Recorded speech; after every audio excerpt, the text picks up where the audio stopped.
Hello and welcome to Enchantment of Eternity's ranking all of Star Trek's coming-of-age characters. In this video, I will rank all of the characters who I believe could be classified as a coming-of-age character on who I believe is the best at this sort of position. It's not really a position, but, the best, the most helpful to their crew. Let's put it this way. So, this video is part of a series of videos where I rank every Star Trek character from the various different Star Trek shows on their different positions, and I am coming towards the end of my list. So usually, most of these categories are really straightforward, like Captain, Doctor, Chief Engineer, but coming towards the end of the list, I have to be a little bit creative, and so this isn't an actual position, but there's always a young, inexperienced upstart who's a part of the crew and who shows a lot of promise and a lot of pep, and all of the other more senior, experienced characters want to tutor them and get them to become a better officer and up and coming. And Coming of Age was the name of a Wesley episode where he tried out for Academy, but I more have chose that because that's the name of a genre of movies. They say coming of age is usually about young adults or teenagers becoming adulthood, your coming of age sort of thing, and that's basically I think fits this genre the best. As I said, I'm gonna rank these characters from who I think, not who I personally like. This list would look very different if it was from who I personally like, but I think who contributes the best to the crew, who helps the ship rather than hinder it because I have to look after them, who is the biggest contribution to their crew as they are coming of age. So, let me go through the list of eligible characters that I will rank. As always, I only rank one character per Star Trek show is eligible. I think in this case there's pretty much just one. But anyway, the characters I will be ranking for this position are from the original series, Pavel Chekhov. From Star Trek Next Generation, Wesley Crusher. From Star Trek Deep Space Nine, Nog. From Star Trek Voyager, Harry Kim.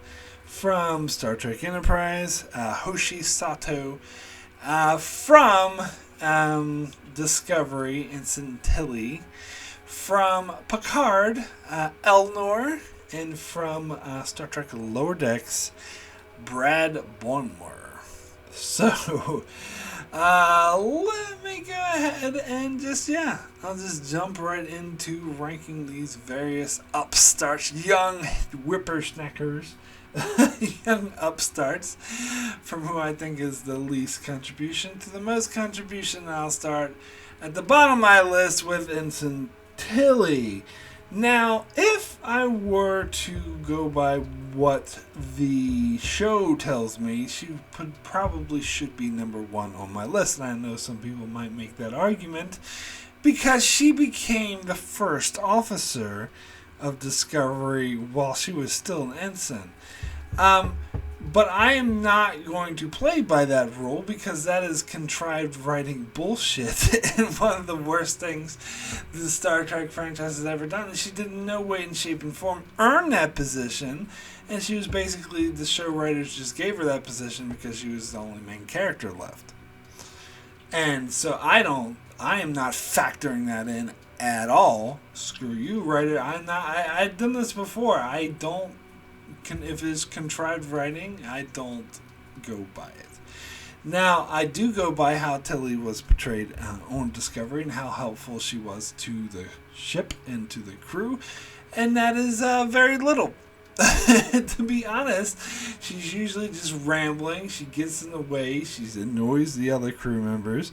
Um, Now, granted, she did help, like, Stamets come up in a few situations, like where they brainstorm. They helped figure out some. It's been a while since I've seen all the episodes of Discovery, but I know there's certain situations in season one they were trapped in. They have issues with the My Serial Network, and she did do a pretty good impersonation of Captain Killy, when they were in the Mirror universe. So not the most useless character of all.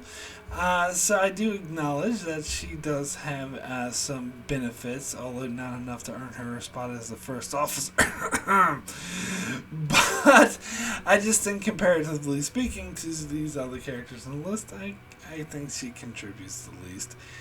Mainly because she is really annoying, just blurts out BS. I mean, she doesn't really control herself. She's the one who's like the most sort of, I don't want to say inexperienced, but sort of just like, it feels like she doesn't belong there. It feels like she doesn't know proper bridge etiquette, and she just blurt things out, and she just rambles on talking, and I don't think that's very productive. Anyway, some people might call me biased for that, but so be it. I try not to make this about which character I like the most. Anyway, get into the next entry on my list, which is Brad Boimler from Lower Decks, and if this was about which characters I like the most, he would be a lot higher, because I really like him because he's funny. But part of the humor is that he's a bit clumsy, and he keeps making mistakes. He tries too hard to impress, much like the character from the episode Lower Decks that the show is named for. God, I can't remember that dude's name, but he also tried too hard, and Brad Boimler tries too hard to an absurd comedic extreme. And also that he often like mistakes. He thinks he acts like he knows what he's doing, but he really doesn't. And he's made a couple really terrible fumble mistakes, such as just blurting out that letting the whole crew know that Ensign Mariner's mother was the captain, which is the secret he was supposed to keep. Anywho, so that's why he ranks there. So next on my list, I gotta say Nog. Now, Nog, I do admit, is a decent engineer. He was in battle, and he served, on the Defiant well during the Dominion War, so that's good. Again, it's another situation where it's contrived writing, because I don't think how he was presented as a younger man earlier in the show matches up to how he was written later in the series. Now, I've gotten a counter argument to this that, people grow up. People when they're 12 don't act like the same when they're 18. They grow up, they mature, they become different, which is true. I know this from personal experience. I was a totally different person from when I was 12 to when I was 18. But the way it's portrayed in the show, I think, is unbelievable, and I don't buy it. I think it's too extreme, and the progression does not feel natural. It feels contrived. So again, I don't give points for contrived writing.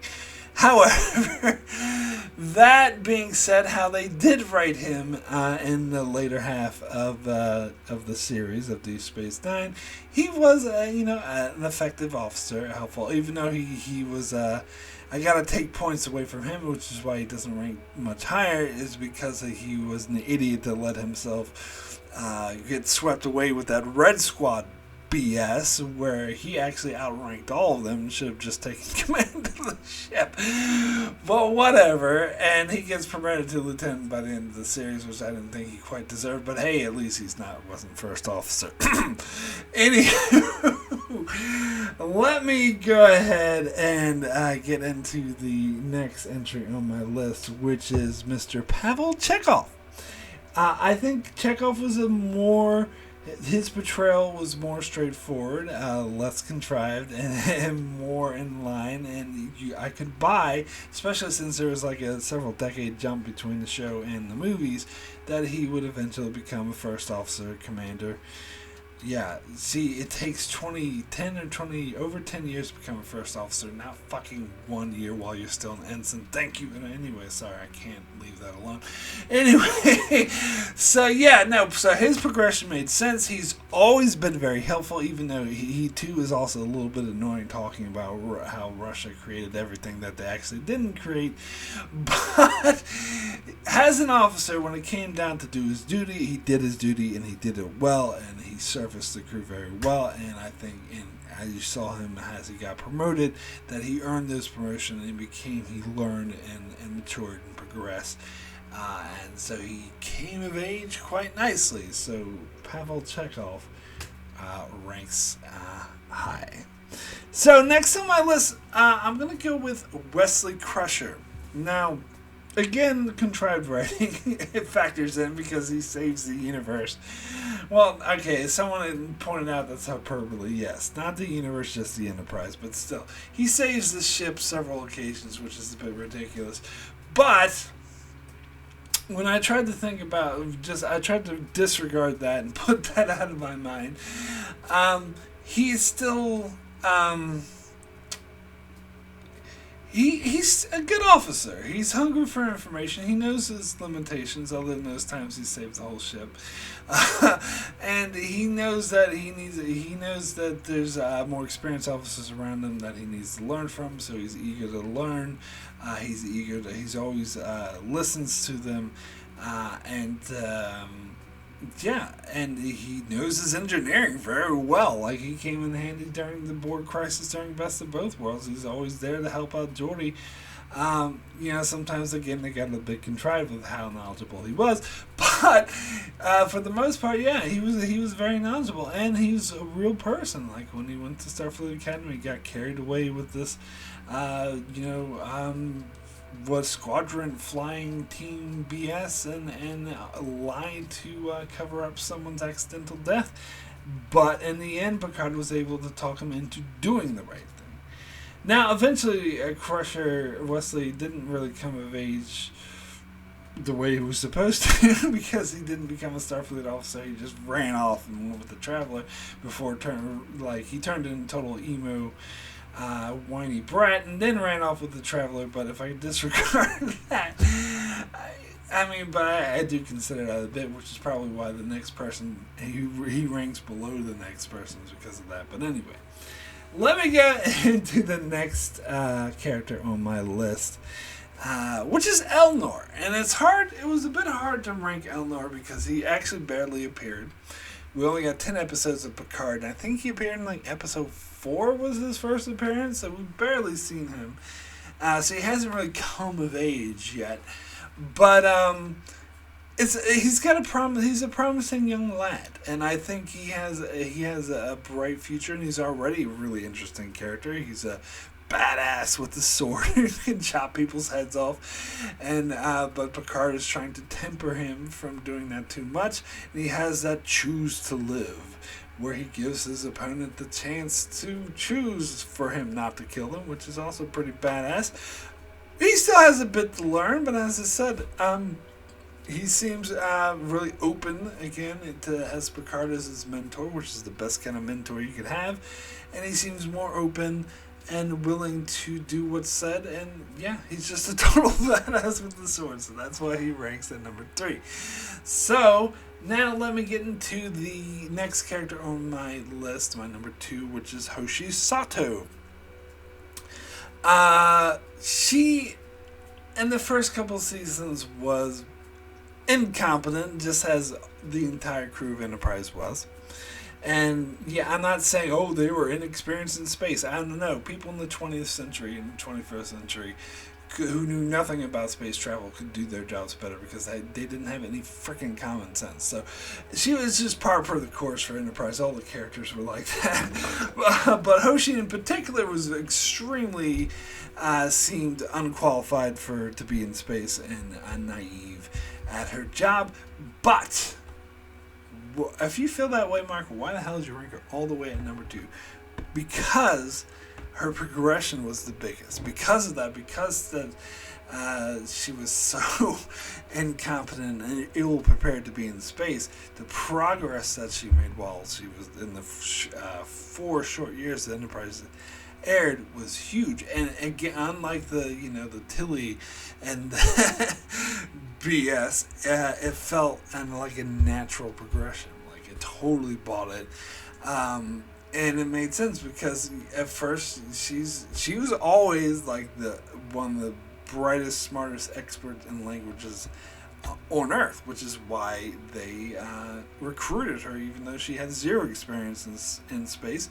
But she learned, and her skill at communicating with aliens became vital, absolutely vital, in a less contrived way that Wesley was vital to the ship. And saved the ship several times. But most of all, the real reason, the biggest thing that made me rank her this high is her contribution during the Xindi conflict, when she, first of all, helped translate with all the 5 different sects of Xindi, a race that they just met, but it was vitally important that they could communicate with all of them. But she was abducted by the reptilians who tried to force the codes out of her so they could operate the Xindi weapon in order to destroy Earth. And she resisted them nearly, and she actually tried to commit suicide rather than to allow them to have death. I mean, that takes a lot of bravery, that she was willing to sacrifice her own life in order to save Earth, even though she was being tortured and under duress. And even after she experienced that huge traumatic experience, immediately after, Archer needed her in order to save Earth. So even though she was still traumatized, still suffering from the torture, she went with Archer and she helped him save Earth. She freaking saved Earth! And again, in a less contrived way that Wesley saves the universe. So that's why I had to put her this high at number 2. Anyway, and we'll get into my number 1, which I'm sure may be following many disagreements. And that is Mr. Harry Kim from Star Trek Voyager.